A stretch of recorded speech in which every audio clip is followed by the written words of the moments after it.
بسم الله ثم الصلاة والسلام على رسول الله وعلى آله وصحبه ومن والاه وبعد فالسلام عليكم ورحمة الله وبركاته.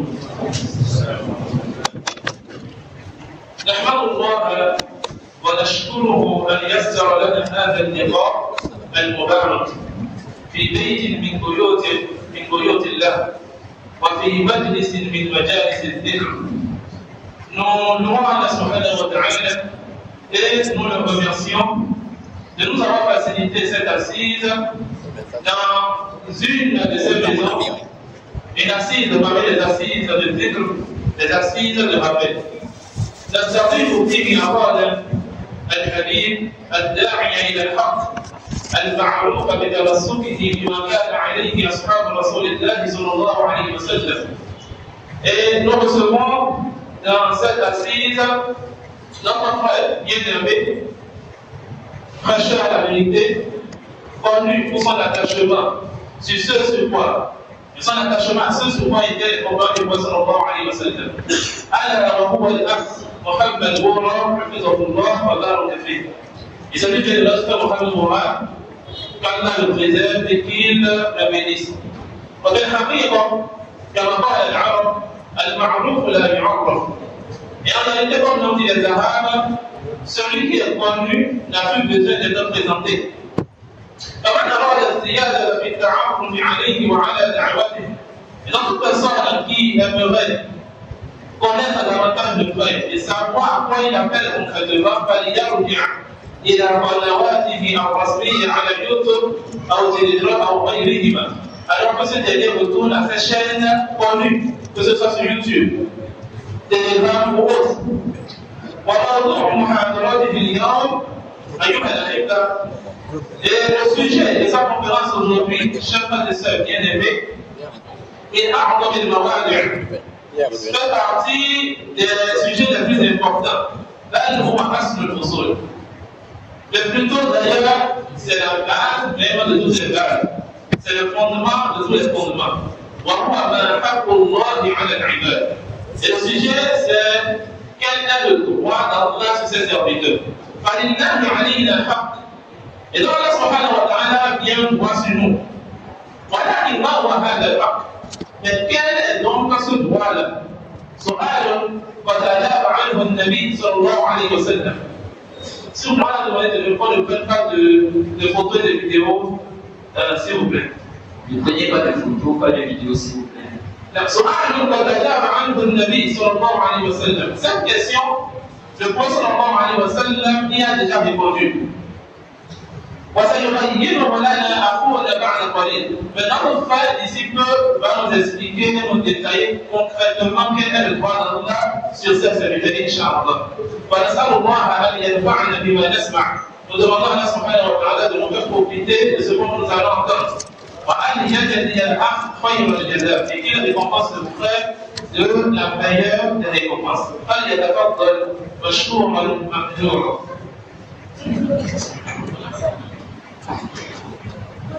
السلام عليكم ورحمة الله وبركاته. إن الحمد لله نحمده ونستعينه ونستغفره ونعوذ بالله من شرور أنفسنا ومن سيئات أعمالنا. من يهده الله فلا مضل له ومن يضلل فلا هادي له. وأشهد أن لا إله إلا الله وحده لا شريك له وأشهد أن محمدا عبده ورسوله.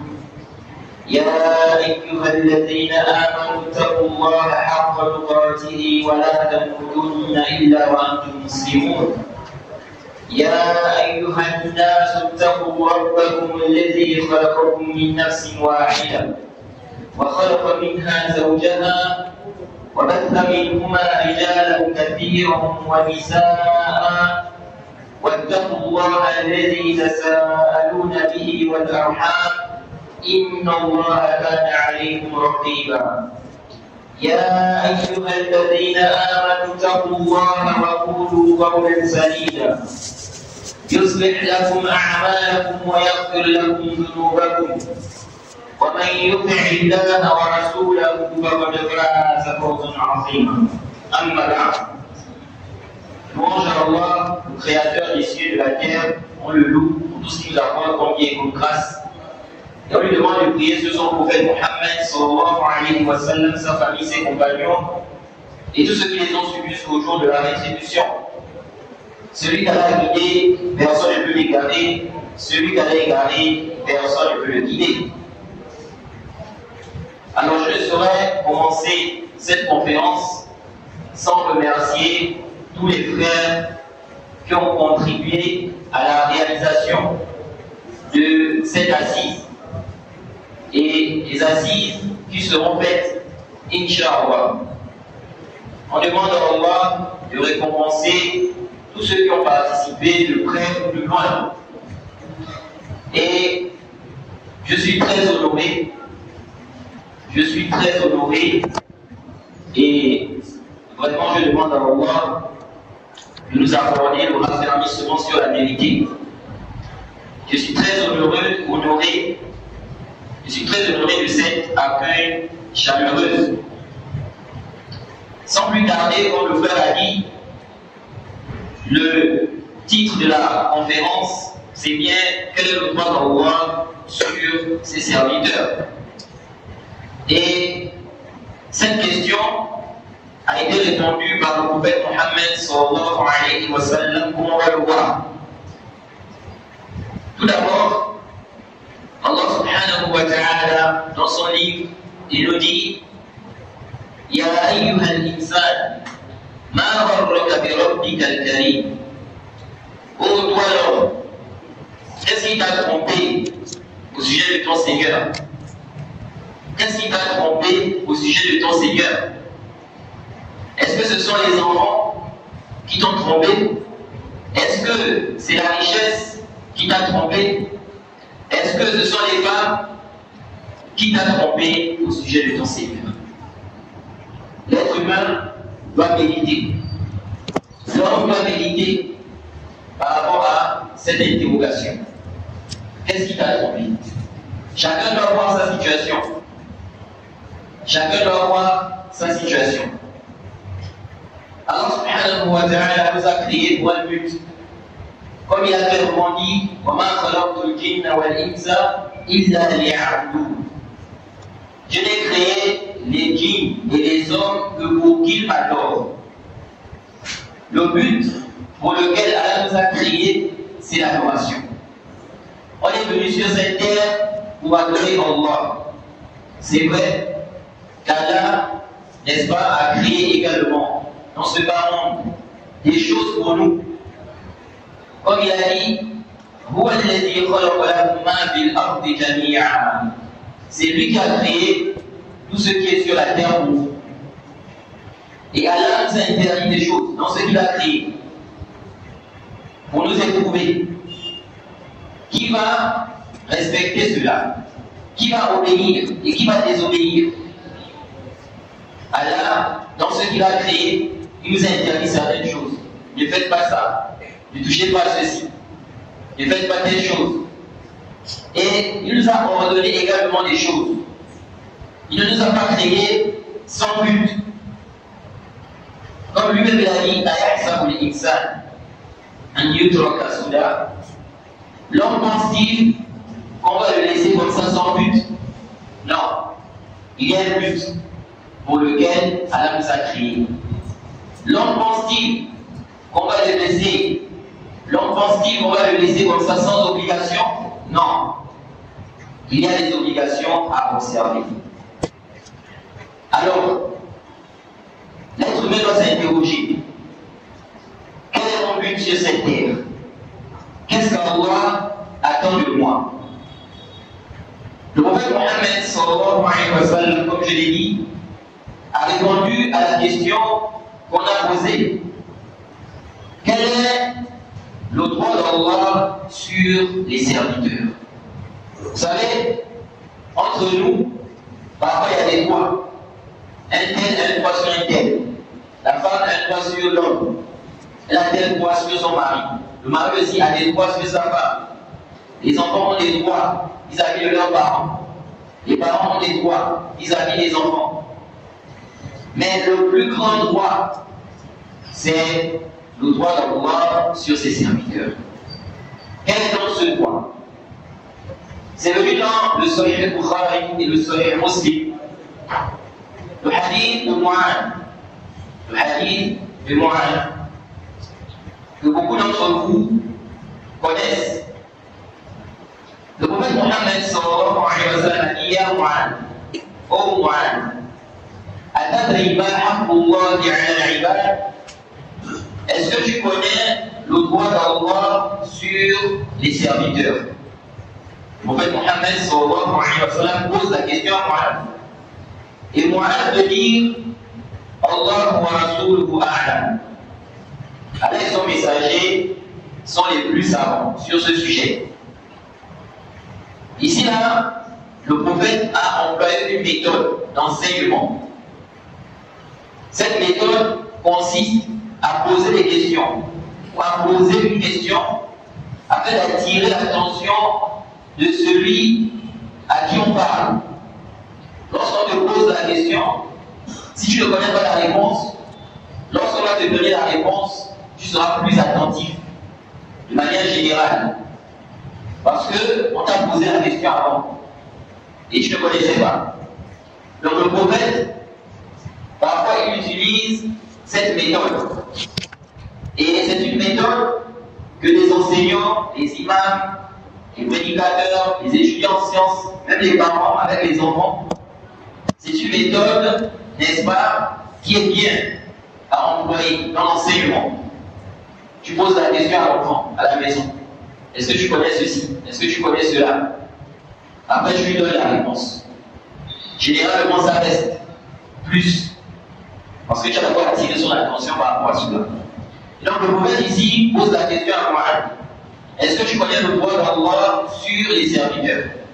Mu'adh a dit: Allah et son messager sont les plus savants. Et le prophète Mohammed sallallahu alayhi wa sallam dit: فَإِنَّ حَقَّ اللَّهِ عَلَى الْعِبَادِ. Le droit d'Allah sur les serviteurs, أَنْ يَعْبُدُوهُ وَلَا يُشْرِكُوا بِهِ شَيْئًا. أَنْ يَعْبُدُوهُ وَلَا يُشْرِكُوا بِهِ شَيْئًا. Le prophète Mohammed sallallahu alayhi wa sallam dit: le droit d'Allah sur les serviteurs, c'est qu'il adore sans rien lui associer. C'est qu'il adore sans rien lui associer. Donc ici, là, le prophète a parlé de l'adoration et il a parlé de l'interdiction du shirk. Donc tu adores Allah et tu ne lui associes rien du tout. Que ce soit un prophète, un ange, un mort, un caillou, une statue, rien du tout. وَلَا يُشْرِكُوا بِهِ شَيْئًا. Rien du tout. Ensuite, le prophète Mohammed sallallahu alayhi wa sallam dit à Mu'adh: أَتَدْرِي مَا حَقُّ اللَّهِ أَتَدْرِي مَا حَقُّ الْعِبَادِ عَلَى اللَّهِ. Est-ce que tu connais le droit des serviteurs sur Allah? Les serviteurs ont un droit sur Allah? Non. Les serviteurs aussi ont un droit sur Allah. Le prophète dit ici: ô Mu'adh, أَتَدْرِي مَا حَقُّ الْعِبَادِ عَلَى اللَّهِ. Est-ce que tu connais le droit des serviteurs sur Allah? إِذَا فَعَلُوا ذَلِكَ. S'ils font ça, donc s'ils font ce qu'on a dit en haut là-bas, adorer Allah et ne pas lui donner quoi? Ne pas lui donner les associés. Et Mu'adh a répondu qu'Allah et son messager sont les plus savants. Et le prophète Mohammed sallallahu alayhi wa sallam de dire que le droit des serviteurs sur Allah, Allah yu'adhibahum, c'est qu'ils ne les châtient pas. Donc s'ils font ce qui a été mentionné avant, qu'ils adorent Allah sans rien lui associer, il ne va pas les châtier. Ici, là, avant de rentrer un peu dans les détails par rapport au droit d'Allah sur les serviteurs, une question se pose. J'ai demandé tout à l'heure, est-ce que les serviteurs ont un droit sur Allah? Ici, on voit dans ce hadith que le prophète confirme que les serviteurs ont un droit sur Allah. Mais attention, ici là, est-ce que ça veut dire que les serviteurs imposent à Allah quelque chose? Non. Comme les gens de science ont dit, c'est un droit c'est une chose qu'Allah lui-même s'est imposée. C'est une chose qu'Allah lui-même s'est imposée. C'est comme dans le hadith rapporté par l'imam Muslim. Lorsque le prophète Mohammed sallallahu alayhi wa sallam dit qu'Allah subhanahu wa ta'ala a interdit l'injustice. Allah a interdit quoi? L'injustice. Allah a dit Ya ibad, inni harramtu dhulma ala nafsi wa ja'altuhu muharraman bainakum fala tadhalamu. Ô mes serviteurs, je me suis interdit l'injustice. C'est lui-même qui s'est interdit ça. Je me suis interdit l'injustice. Et j'ai également interdit l'injustice entre vous. C'est haram, l'injustice. Même envers un des clients, ce n'est pas permis. Même envers un non-musulman, chacun a le droit d'être injuste. Allah a interdit l'injustice. Que ce soit envers les croyants ou bien les non-musulmans. Ce n'est pas permis. Allah n'aime pas l'injustice. Il dit, je me suis interdit l'injustice. Et je vous ai interdit également l'injustice. Ne soyez pas injustes les uns envers les autres. Donc, lorsque le prophète ici nous fait comprendre que le serviteur a un droit sur Allah, c'est un droit, n'est-ce pas, qu'Allah lui-même a donné. C'est une chose qu'Allah lui-même s'est imposée. De là, le cheikh Ibn Muflih, il dit dans Al-Adab al-Shar'iyya, au tome 1, page 119, il dit quoi la cheikh Taqi dit كون المطيع يستحق الجزاء هو استحقاق إنعام وفضل ليس هو استحقاق مقابلة كما يستحق المخلوق على المخلوق. Il dit que le chef de l'islam, Ibn Muflih, dit que le chef de l'islam a dit le fait que la personne obéissante mérite une récompense. Elle mérite la récompense. Et puis, c'est une récompense, donc cette récompense-là est une récompense de mérite, est une récompense, un mérite de faveur et de grâce. Et non un mérite de réciprocité, comme c'est le cas d'une créature envers une autre créature. Ça veut dire quoi? Quand on dit il a fait tel acte, il mérite la récompense, il mérite le paradis. Le chef de l'islam nous fait comprendre que quand on dit ici que tu mérites ça, ce n'est pas ici un mérite de réciprocité. Ça veut dire quoi? Quelqu'un maintenant, il a fait un travail. Quelqu'un a fait un travail qui vaut tel salaire. Ici on dit quoi? On dit le salaire qu'on va lui donner là, il mérite ça. Ici, c'est un mérite de réciprocité. Donc, il a fait le travail là, et ce travail-là, n'est-ce pas, celui qui fait ça, il mérite ça. C'est la valeur de ce travail-là. Et donc, ici, c'est un mérite de quoi? De réciprocité. Mais quand on parle du serviteur qui mérite, par exemple, le paradis, ou bien la récompense, ici, là, c'est un mérite, n'est-ce pas, de faveur, de grâce. C'est-à-dire que c'est Allah qui te donne ça. C'est pourquoi, lorsqu'Allah dit Udkhulul jannata bima kuntum ta'malun, entrez au paradis pour ce que vous faisiez. Donc, on te dit ici tu entres au paradis à cause de ce que tu as fait. Ce que tu as fait là, c'est la cause d'entrer au paradis. Mais est-ce que ça veut dire que le paradis là, la valeur du paradis, ce sont tes œuvres, ce que tu as fait? Non. C'est pourquoi le prophète Mohammed sallallahu alayhi wa sallam a dit لن يدخل أحدا عمله الجنة.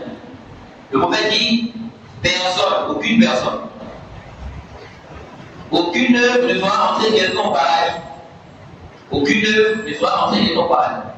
Comment les savants expliquer ça? Alors que dans le verset il a dit udkhulul jannata bima kuntum ta'malun, entrez au paradis à cause bien pour ce que vous faisiez. C'est-à-dire les œuvres ici, là, les actes, sont une cause. C'est une cause d'entrer au paradis. Et ce n'est pas que c'est la valeur du paradis. Le paradis vaut plus que ça. Donc ici on t'a donné le paradis, c'est une classe. C'est quoi? C'est une faveur, c'est une classe.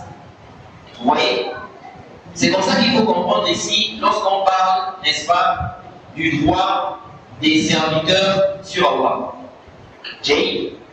Ici, ça ne veut pas dire que le serviteur a imposé à Allah une chose. Non, on regarde au hadith de Mu'adh. Dans ce hadith, le prophète Mohammed sallallahu alayhi wa sallam a dit Atadri ma haqqullahi ala ibad. Est-ce que tu connais le droit d'Allah sur les serviteurs? Et le prophète a donné la réponse. Il a dit quoi? An ya'buduhu wa la yushriku bihi shay'a. Le droit d'Allah sur les serviteurs, c'est qu'il adore sans rien lui associer. C'est qu'il adore sans rien lui associer. Alors ici là, qu'est-ce que ça veut dire l'adoration? Quand on dit ici qu'il adore sans rien lui associer. Al-Hafiz ibn Hajar, dans le Fath al-Bari, au tome 11, page 339, il dit Qawluhu an ya'buduhu wa la yushriku bihi shay'a. Donc, quand le prophète dit ici que le droit d'Allah sur les serviteurs, c'est qu'il adore sans rien lui associer, il dit Al-Murad bil ibada amal al-ta'at wa ijtinab al-ma'asi wa 'atafa 'alayha 'adam al-shirk وعطف عليها عدم الشرك لأنه تمام التوحيد والحكمة في عطفه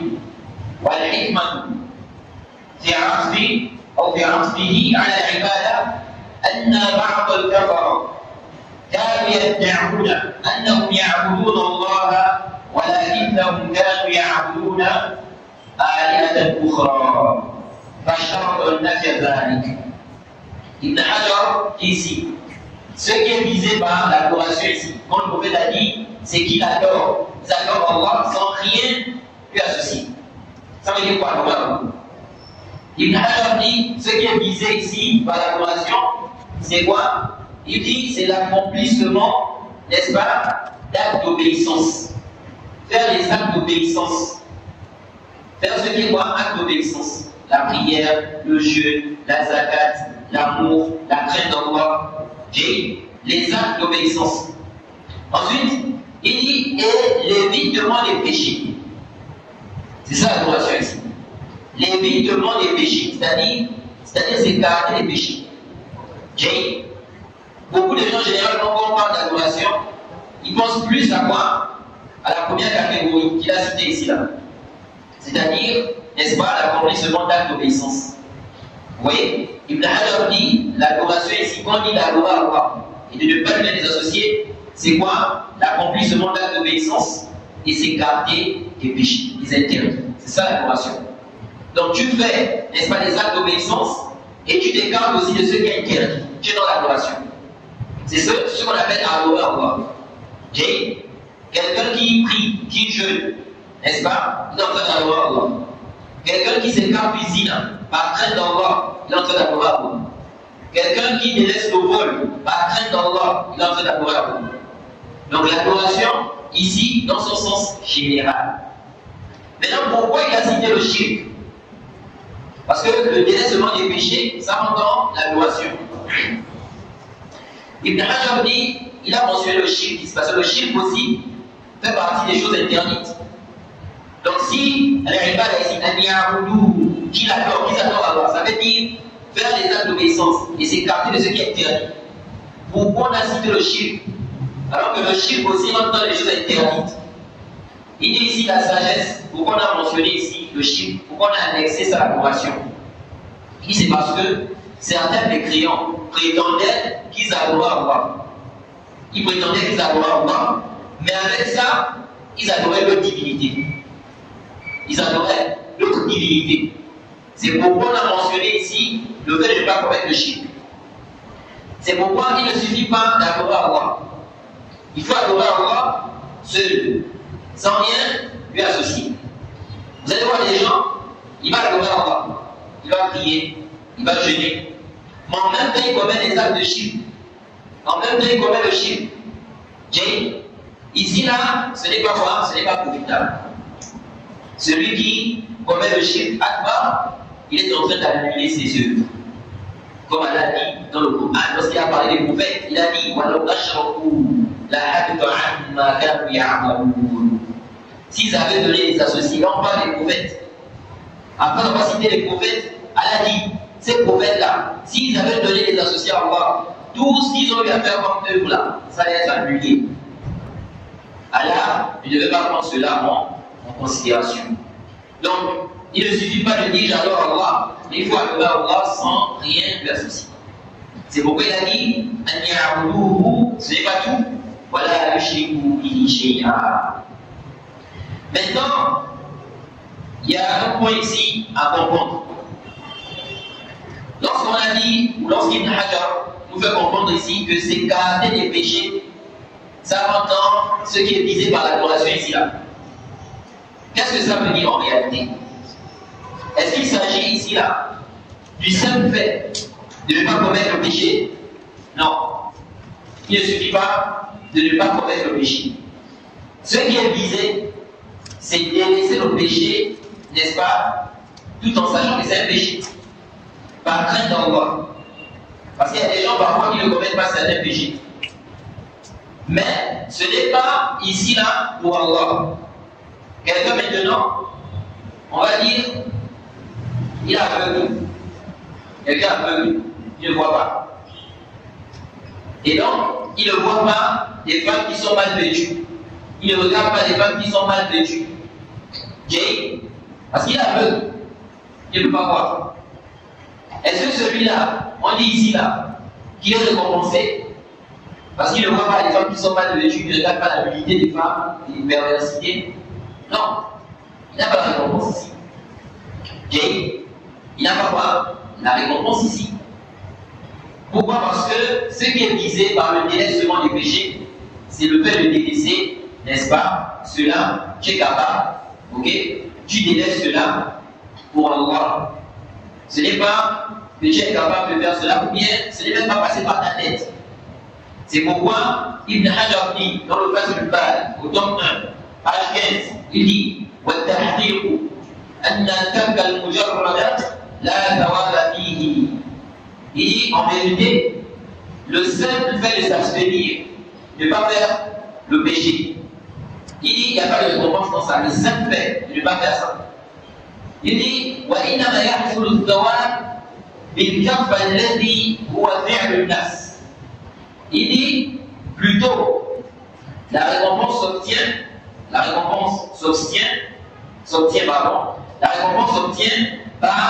l'abstention qui est un acte de l'âme. Et il dit, فَمَنْ لَمْ يَخْطُرِ الْمَعْصِيَةُ بِبَالِهِ أَصْلًا لَيْسَ كَمَنْ خَطَرَتْ فَكَفَّ نَفْسَهُ عَنْهَا خَوْفًا مِنَ اللَّهِ تَعَالَى. Il dit, celui, n'est-ce pas, celui dont le péché, n'est-ce pas, n'est même pas passé par sa tête. Ce n'est pas passé par sa tête. Il n'est pas comme celui qui y pense et qui s'en abstient par crainte d'Allah. Donc quelqu'un qui ne pense même pas que c'est un péché. Donc il a dit ça comme ça. Okay? Il dit, il n'est pas comme celui-là, il sait que c'est le péché et puis il s'écarte de ça. Il fait quoi? Il s'écarte de cela. Donc ici là, comme on a dit, c'est-à-dire, tu adores Allah en faisant ce qui est, n'est-ce pas, acte d'obéissance, et en même temps aussi, tu t'écartes de ce qui est quoi? De ce qui est une désobéissance. Et ici dans le hadith, le prophète a dit qu'il ne lui donne aucun associé. Le shirk, ça c'est la plus grande injustice. Mes chers frères et sœurs, l'association. Le serviteur doit craindre le shirk. Parce que le shirk, ça détruit ta vie de l'au-delà. Celui qui commet le shirk, c'est fini pour lui, s'il meurt comme ça. Et le paradis lui est interdit, comme Allah dit. إنه من يشرك بالله فقد حرم الله عليه الجنة ومأواه النار وما للظالمين من أنصار. quiconque donne des associés à Allah, le paradis lui est interdit. C'est haram pour toi d'entrer au paradis. Et tu n'auras pas de secoureur. Et comme on l'a vu tout à l'heure, le shirk fait partie des causes d'annulation d'actes. Comme le prophète Mohammed sallallahu alayhi wa sallam dit également dans le Sahih Muslim, le hadith d'Abi Huraira. Le prophète Mohammed sallallahu alayhi wa sallam dit Kala'ani, ana abna shuraka'i 'an ash-shirk, man 'amila 'amalan ashraka fihi ma'i ghayrihi, taraktuhu wa shirkahu. Elle a dit, je suis celui qui me passe des associés. Celui qui fait un acte dans lequel il m'associe, il fait le shirk dedans, je le délaisse avec son acte. Le shirk est la plus grande injustice. C'est le plus grand péché. Il n'y a pas de péché qui est au-dessus du shirk. Le serviteur doit donc craindre cela. Et il y a beaucoup de formes de shirk. C'est pourquoi il est important pour nous d'apprendre quelles sont les formes de shirk. Quelqu'un peut tomber dans le shirk, ils ne se rendent pas compte. Le shirk, beaucoup de gens pensent que ça se limite seulement au fait d'adorer des statues, invoquer un mort. Ça c'est le shirk. Je n'invoque pas les statues, je n'invoque pas les morts, donc c'est pas le shirk là. Il y a des conceptions aussi qui rentrent dans le shirk. Les croyances que tu as dans le cœur là-bas, ça rentre dans le shirk. Ça rentre dans quoi? Dans le shirk. Parmi les formes de shirk et de kufr, le fait de croire par exemple que le monde a toujours existé. Le monde a toujours existé. Ça n'était pas néant, comme certains croient. Croire que l'homme lui-même a créé le mal. Il y a beaucoup de gens qui croient en cela. Ils disent que comment on peut dire que c'est Allah qui a créé le mal? Non, c'est l'homme qui a créé ça. Ok? Là c'est le shirk. Ici, là, tu conduis bien créateur en dehors d'Allah. Et ça c'est grave. Alors qu'Allah est celui qui a créé toutes choses, même il y a dans le Coran. C'est lui qui a créé toutes choses. Tout, c'est Allah qui a créé ça. Vous voyez? Donc même le mal, c'est Allah qui a créé ça. Parce qu'il y en a qui confondent. Le fait qu'Allah ait créé le mal, ça ne veut pas dire qu'Allah fait ce qui est mal. Là, il a créé le mal pour une sagesse. Et il nous éprouve. Ok? Donc, quelqu'un qui croit que ce n'est pas Allah qui a créé le mal, il est dans le shirk. Il est dans quoi? Dans le shirk. Il est en train de confirmer qu'il y a un créateur en dehors d'Allah. Et il dément des versets, des textes qui sont devenus clairs, et ça va créer une chose. Ceux qui pensent que les étoiles dirigent le monde, tout ça, ça rentre dans le shirk. Ceux qui pensent que les morts peuvent nous protéger, les morts nous protègent, hein? On peut appeler à l'aide aux morts. Tout ça, ça rentre dans quoi? Le shirk. Même si tu ne vas pas invoquer le mort, cette croyance-là que tu as, ça dans le cœur déjà, tu es dans le shirk. Il y a beaucoup de formes de shirk. Mais ici, là, je veux terminer par un point qui est important. Parmi les conceptions que les gens ont. Et ça, c'est très dangereux. Ça fait en sorte que les gens, n'est-ce pas, vivent vraiment dans la peur. C'est pourquoi on dit celui qui apprend le théorie, il sera tranquille. Ça,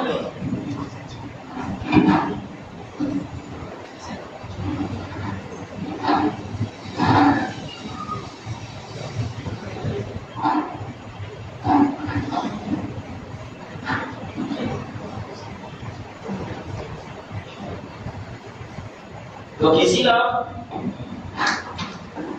j'aimerais essayer de lire une parole, une question qu'on a posée à l'un de nos grands savants de cette époque, le cher Ibn Uthaymin, qu'Allah lui fasse miséricorde. Ce grand savant de la Sunna, qui a fait beaucoup d'efforts pour transmettre le théorie, pour mettre en garde contre le shirk, le faux. On lui a posé cette question. On dit ici, vous trouvez la fatwa du cher dans Nour al-Adab, au tome 4, à la 2e page. On pose la question au cher. ماذا يعني تحضير الأرواح؟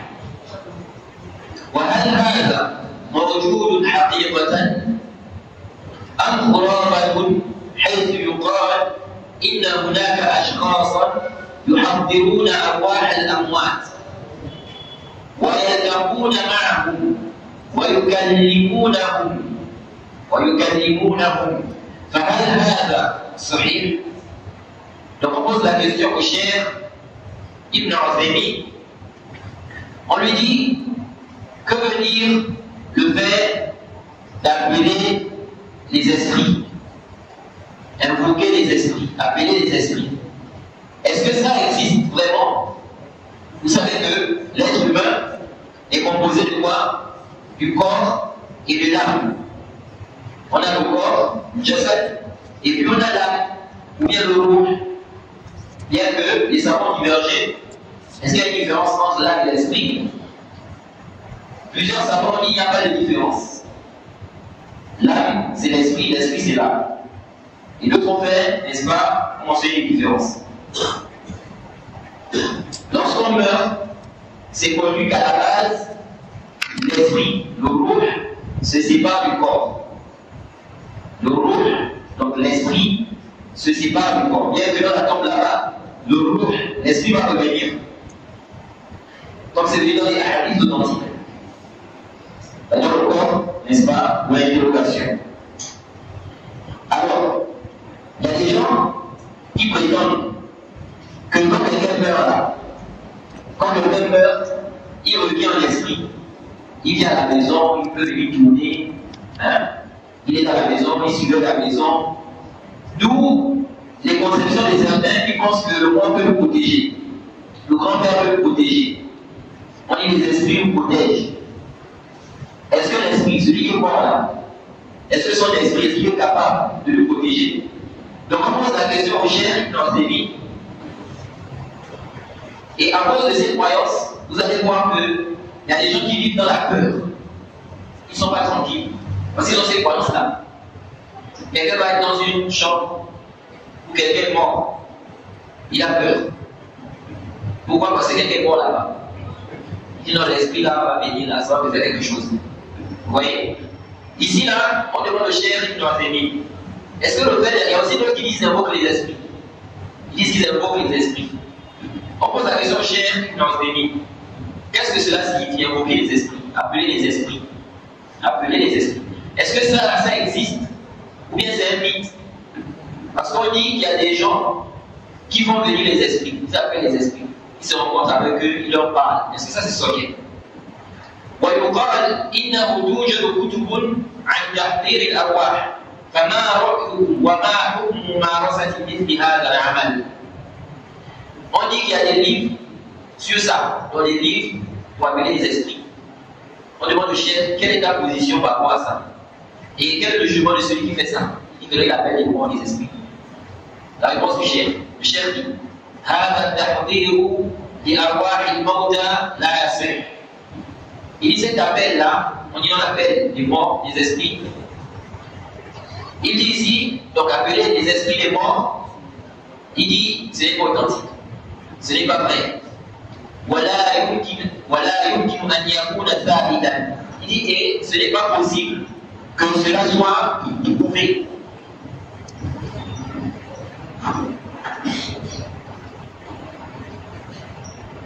Il dit ce n'est pas possible que cela soit prouvé.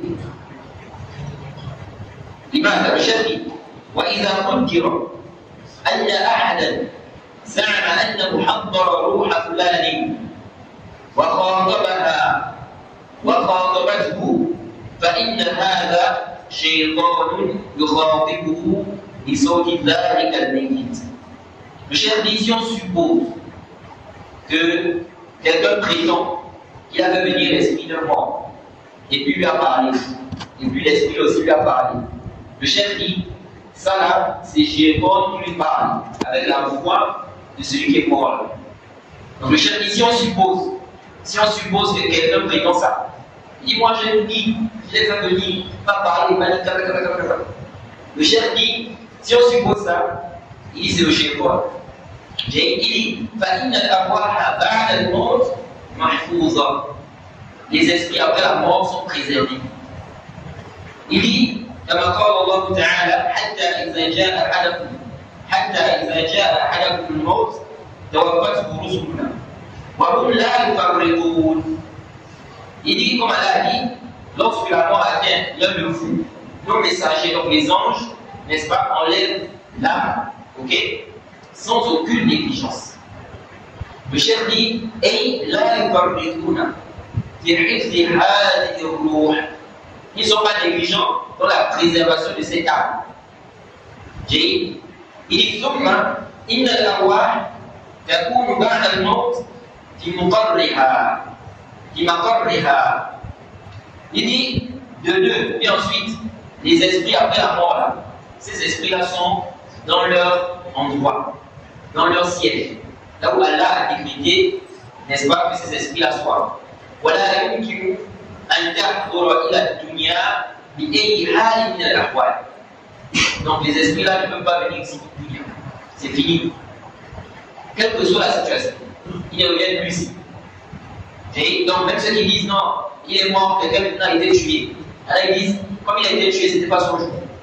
Il est parti trop tôt. Donc son esprit devient encore. Vous voyez, tout ça, c'est des fausses conceptions. Le chef qui dit, non.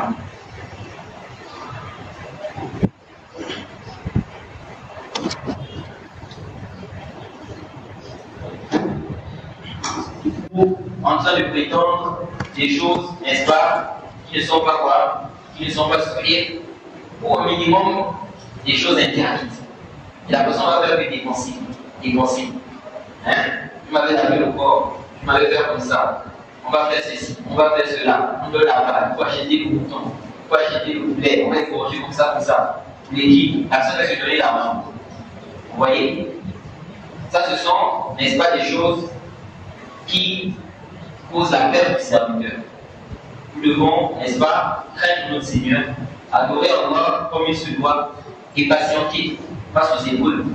C'est très important, patienter. Parce que Allah nous a rappelé cela. Qui va nous éprouver lorsqu'il dit Ahasban nasu an yutraku an yaqulu amanna wa hum la yuftanun. Les gens pensent qu'on va les laisser dire nous croyons sans les éprouver. Non. Voilà, parce que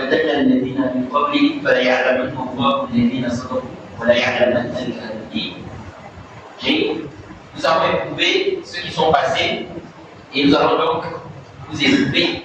Ainsi, Allah sait qui sont ceux qui sont véridiques, qui sont croyants, et qui sont ceux-là qui mentent.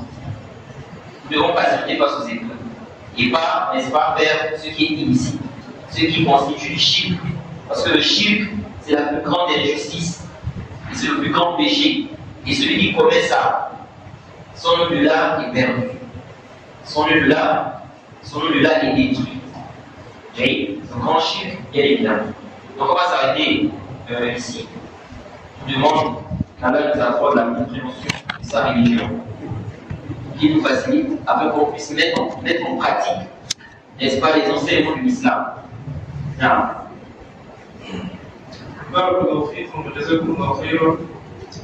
Et nous remercions l'imam qui nous a permis d'allonger un peu l'assise, même après l'entrée de l'heure. Et pour ne pas trop tarder, nous allons prendre rapidement les questions. Nous avons fait passer des bouts de papier pour toutes personnes qui auraient des questions. Également, nous avons laissé un numéro WhatsApp pour toutes personnes qui auraient des questions. On ne pourrait pas écouter les questions en ligne. Donc, si nous avons des questions, on va bien les écrire sur les bouts de feuilles. Aussi, on ne pourra pas lire toutes les questions. La première question, le frère dit, on a appris dans un hadith que l'âme de celui qui a commis des péchés n'entre pas au ciel à cause de son odeur répugnante. Où va donc cette âme? Pardon. Le frère dit, on a appris dans un hadith que l'âme de celui qui a commis des péchés n'entre pas au ciel à cause de son odeur répugnante. Où va donc cette âme?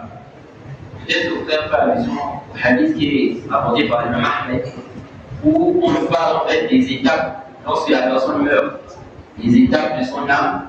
Et dans ce hadith, il est dit, n'est-ce pas, qu'on voit l'âme de la personne, n'est-ce pas? Bon, maintenant, cette âme, lorsque cette âme est renvoyée, où va-t-elle? Au revoir. aller le plus avant, là où ça est arrivé. Seconde question. Quel est le jugement sur le fait de prier seul derrière la jama'a lorsque les rangs sont complets? C'est un sujet à l'évaluation des gens de science. Certains savants ont dit celui qui prie seul derrière le rang, sa prière n'est pas valide. Pourquoi ils sont basés sur un hadith du prophète Mohammed sallallahu alayhi wa sallam? Il est dit que le prophète Mohammed sallallahu alayhi wa sallam a dit la salat al-munfarid al-ghalb as-saf, n'est-ce pas? Il n'y a pas de prière pour celui qui prie seul derrière le rang. La salat al-munfarid al-ghalb as-saf. Il n'y a pas de prière pour celui qui prie seul derrière le rang. Et il y a d'autres savants qui ont considéré que la prière est valide. Certains ont dû faire ce hadith, puisque ce hadith est d'origine, donc ça ne peut pas être un argument. Et d'autres ont interprété ce hadith. Alors, dans le cas où quelqu'un arrive, il trouve que les rangs sont déjà pleins, il n'y a plus de place. Est-ce que ici, là, s'il prie seul, il aura le même jugement? Donc, même les savants qui ont dit que la prière n'est pas valide, celui qui prie derrière le rang. Donc, il est arrivé, il a trouvé que le rang est déjà plein. Il n'y a plus de place. S'il prie là, derrière, est-ce que sa prière est valide?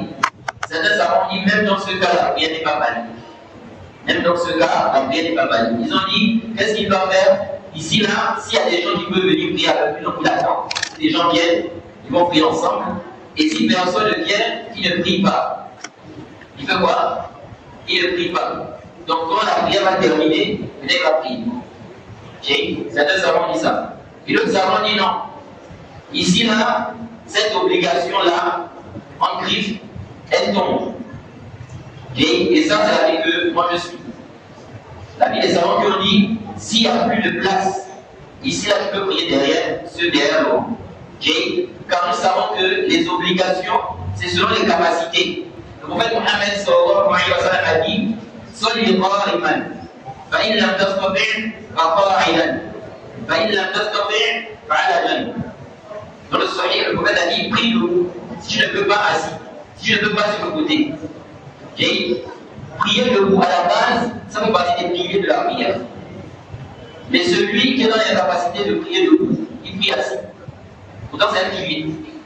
Pourquoi? Parce que toutes les obligations en réalité, c'est par rapport à la capacité. Ok, moi je suis venu, j'arrive, je trouve que les rangs, il n'y a plus de place.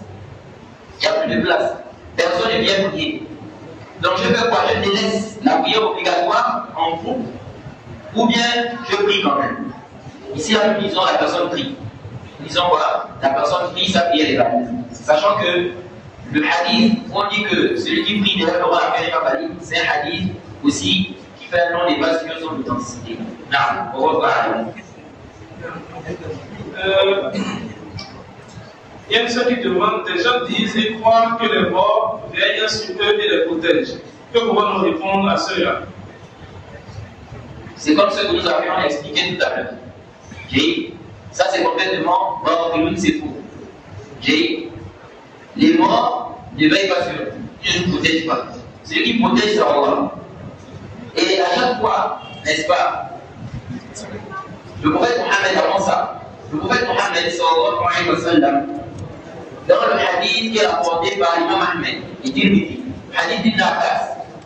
Le prophète Mohammed sallallahu alayhi wa sallam a dit à Ibn Abbas, Ya Ghulam, inni yu'allimuka kalimat, ihfazillah yahfazuka, ihfazillah tajidhu tujahaka, idha sa'alta fas'alillah, wa idha ista'anta fasta'in billah. وعلى أن الأمة لو اجتمعت على أن ينفعوك بشيء لم ينفعوك إلا بشيء قد كتبه الله لك ولو اجتمعوا على أن يضروك بشيء لم يضروك إلا بشيء قد كتبه الله عليك رفعت الأقلام وجفت الصحف. Le prophète Mohammed sallallahu alayhi wa sallam dit avec la base, jeune homme, je veux t'enseigner des paroles. Respecte les prescriptions d'Allah, Allah va te préserver. Respecte les prescriptions d'Allah, Allah sera avec toi. Tu le trouveras devant toi. Fais ce qu'Allah dit. Dégage ce qu'il a interdit. Allah va te préserver. Et si tu demandes, demande à Allah. Et si tu cherches de l'aide, cherche de l'aide auprès d'Allah. Et sache que si toute la communauté se réunit pour te faire un bien, il ne peut te faire un bien dans la mesure où cela a été décrété par Allah. Ça veut dire que si tout le monde se réunit pour te faire un bien, ils ne peuvent te faire un bien que si Allah a décrété ça. Si Allah n'a pas décrété ça, ils ne peuvent pas. Même s'ils se mettent tous ensemble, et si toute la communauté se réunit pour te faire un mal, ils ne peuvent te faire un mal que dans la mesure où cela a été décrété par Allah. Okay? Le prophète ici, il y a la grâce de demander à Allah, de chercher l'aide auprès d'Allah. Okay? Il ne lui a pas demandé de chercher ça auprès des morts. Il ne lui a pas demandé de chercher ça auprès des esprits. Ben, c'est ça la conséquence. Lorsque quelqu'un croit que les morts, n'est-ce pas, nous protègent, viennent sur nous, il va se mettre à invoquer les morts, à demander aux morts. Vous voyez? Donc nous disons que celui qui dit une telle parole, il ne peut pas apporter le Coran, la preuve de ça. Dans le Coran, la Sunna. Au contraire, Allah nous a parlé, lorsqu'Allah a parlé des âmes, qu'est-ce qu'Allah a dit? Allah yatawaffa al-anfusa hina mawtiha wallati lam tamut fi manamiha. Allah prend les âmes des gens lorsque on dort. Lorsqu'on dort là, Allah prend nos âmes. Okay? De même aussi, Allah prend les âmes des gens qui meurent. Qu'est-ce qui se passe? Allah subhanahu wa ta'ala dit dans ce verset qu'il fait quoi? Il garde. Il garde l'âme dont il a décrété la mort. Il garde. Et il relâche ensuite l'âme dont il n'a pas décrété la mort. Donc, quand ce n'est pas ton jour, c'est-à-dire, toi tu ne vas pas mourir aujourd'hui, Allah envoie ton âme. Et ce dont il a décrété la mort, il garde. Bon, d'où est-ce que l'être humain sort que l'âme, n'est-ce pas, ou bien le ruh, donc l'esprit, va nous protéger. Le mort va nous protéger. Le mort, là où il est dans la situation où il est là, il a besoin d'aider doigts. Il a besoin d'aider doigts. Vous voyez, c'est pourquoi on prie. Quand quelqu'un meurt, qu'est-ce qu'on fait? N'est-ce pas, on prie? On prie pour lui demander à Allah de lui pardonner. Lui, il a besoin que tu demandes à Allah de lui pardonner. Et comment tu vas dire non? Il va essayer de me protéger. Qui t'a dit ça? Pour le dalil, celui qui dit ça, on lui demande pour le dalil, dans le Coran, ou dans la Sunna, qui justifie que le mort le protège. Il ne peut pas trouver un dalil comme ça. Vous voyez? Ce sont des choses, des croyances que les gens ont, qu'ils apportent, et c'est ça, en fait, ce sont ces choses-là qui font que même les gens vivent dans la peur. Parce que les gens sont en train de se dire, ah, comment un mort il peut venir là? Ils regardent ce qu'on fait. D'autres même pas avec les photos. Voilà la photo du grand-père qui est approché à la maison. Il dit, grand-père, tu vois ce qui se passe dans la famille. Regarde comment tes enfants vivent. Grand-père ne te voit pas. Il ne t'écoute pas. Vous voyez, il est dans la tombe là-bas. Vous voyez? Donc tout ça, ce sont des conceptions, nous disons, ce sont des fausses conceptions qui n'ont aucune preuve dans le kitab pour ce final. Il y a un frère qui dit, assalamu alaikum wa rahmatullahi wa barakatuh. Je connais un frère qui dit qu'il entend une voix dans sa tête. Et il n'arrête pas de faire confiance à cette voix. Des fois, il dit des choses vraies, mais il y a des choses qui sont totalement fausses aussi. Comment se comporter envers ce frère et quel est le jugement de ce acte? Je connais un frère qui dit qu'il entend une voix dans sa tête. Et il n'arrête pas de faire confiance à cette voix. Des fois, il dit des choses vraies, mais il y a des choses qui sont totalement fausses. Comment se comporter envers ce frère et quel est le jugement de ce acte? Bon, déjà, il faut voir la véracité de cela. Quelqu'un peut prétendre, quelqu'un peut venir et dire j'entends des voix. Est-ce que c'est réel? Est-ce que c'est vrai? Mais si on suppose cela, ce dernier, qu'est-ce qu'il doit faire? Parce que le shaitan aussi est là. Les gens aussi doivent comprendre ça. Parce que beaucoup de gens aujourd'hui, ils ont des choses qui arrivent, n'est-ce pas, dans leur vie.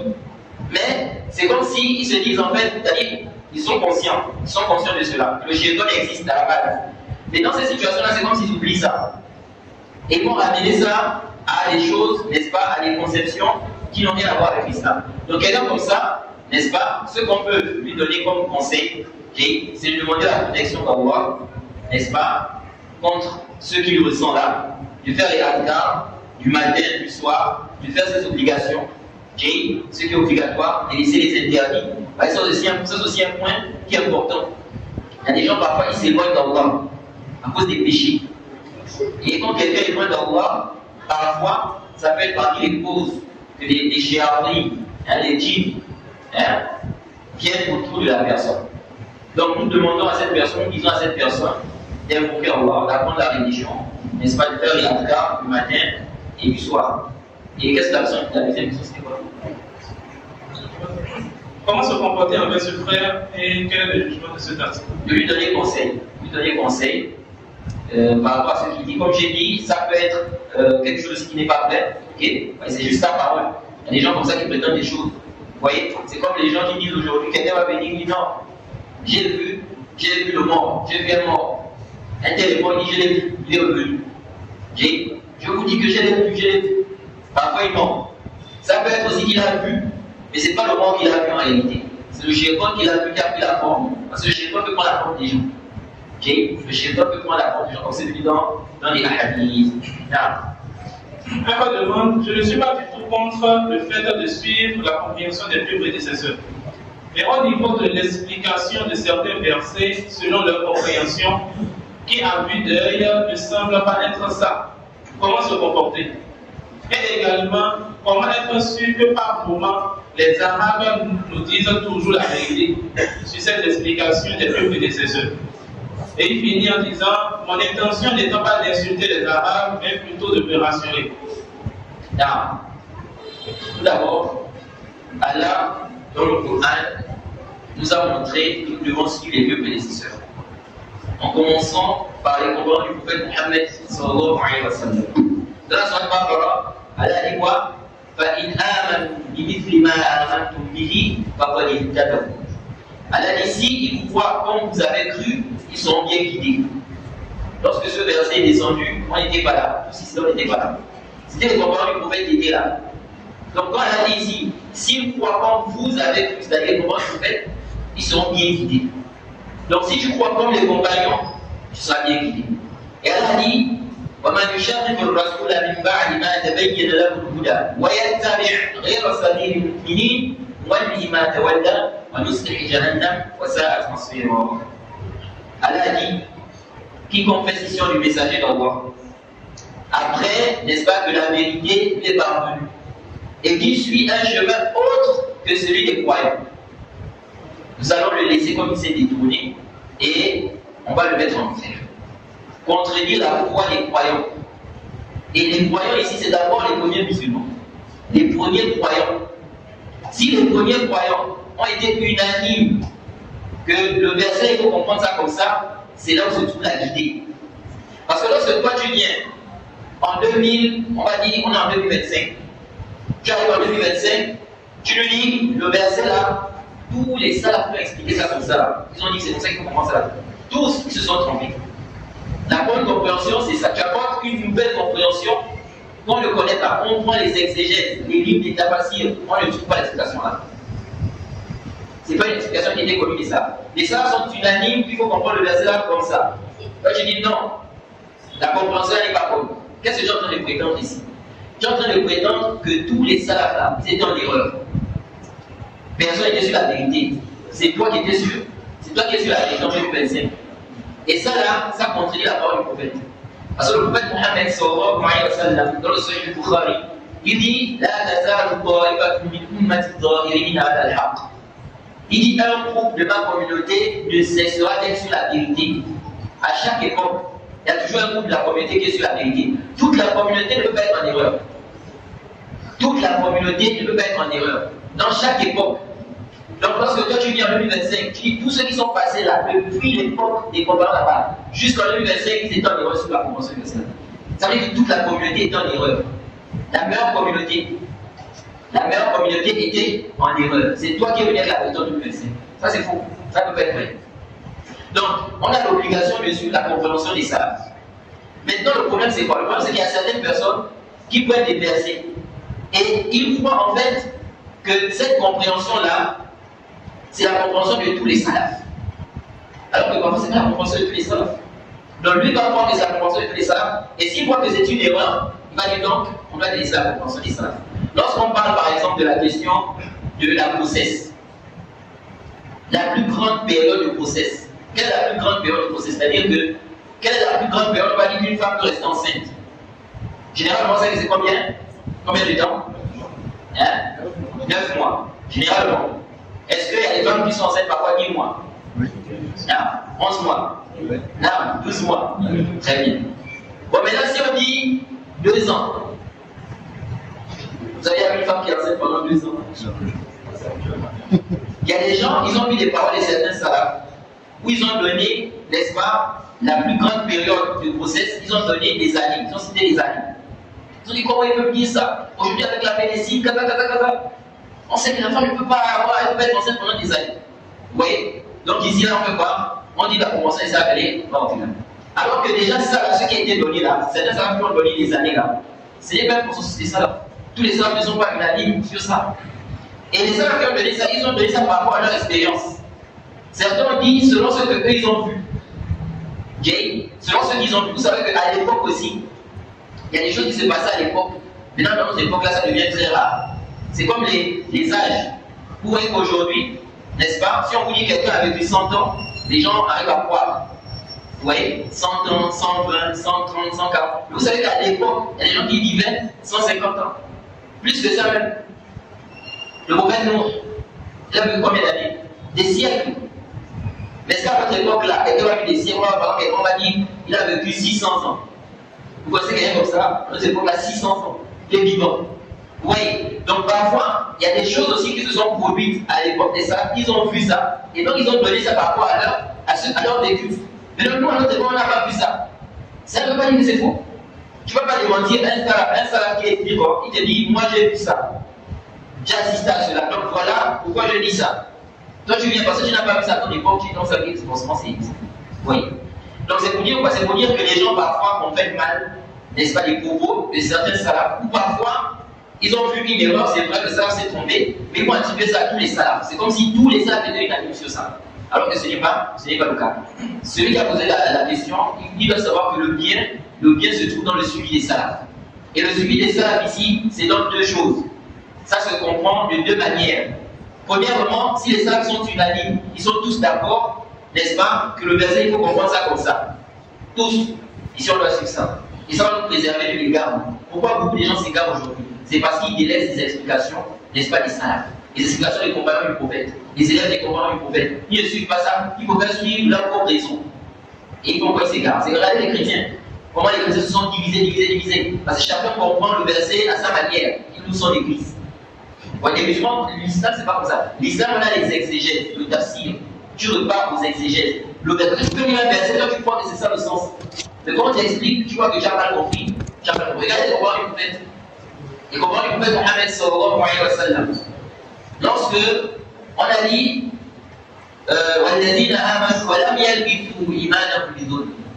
ceux qui ont cru et ils n'ont point troublé leur foi d'une quelconque injustice. Dans la langue arabe, comme on dit ici, ça implique toute injustice. On dit, mais qui parmi nous n'a pas commis une injustice? Vous voyez, parce que ça là, ça veut dire quoi? Ça veut dire ici que tous ceux qui ont commis des injustices, quelle que soit l'injustice, le prophète Mohammed sallallahu alayhi wa sallam a expliqué que non, l'injustice qui est visée dans le verset là, c'est le shirk. C'est quoi? C'est le shirk.